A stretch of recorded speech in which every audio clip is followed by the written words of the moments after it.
I'm Kayla McDermott in St. Lucie County, where the community still remembers the family of four that was murdered in cold blood on the Turnpike nearly 20 years ago, and now that case is being reopened.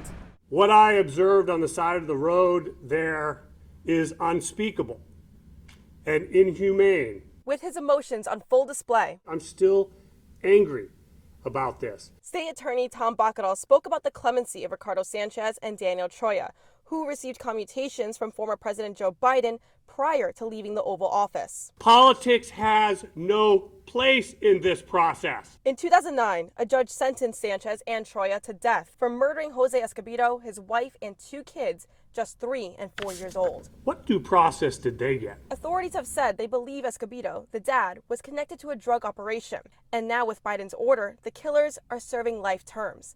Something Bakkedahl and St. Lucie County Sheriff Richard Del Toro are working to change by reopening the case. We have a lot of work to do, but our detectives here are second to none. But since the case has already been tried through federal court, I asked Bakkedahl to explain how they will avoid violating double jeopardy. I have the right, the sheriff and I have the right on behalf of our citizens to seek redress for the violation of the rights of this family. Which attorney, That's right. John Anastasio, says is correct. Can certainly go forward. You can chase people forever on a first-degree murder charge. He told me if Bakkedahl and Del Toro are successful, Sanchez and Troya's federal sentences would be thrown out. Then there'll be an execution, and that will put the life imprisonment moot or of no effect. Which Sheriff Del Toro says his agency will fully support in making happen. The right thing to do is take on this case, see what we can do to help bring justice to this family. Now, Bakkedahl said as they reopen this case, charges are not only targeted at Sanchez and Troya, but they can apply to those who already served prison time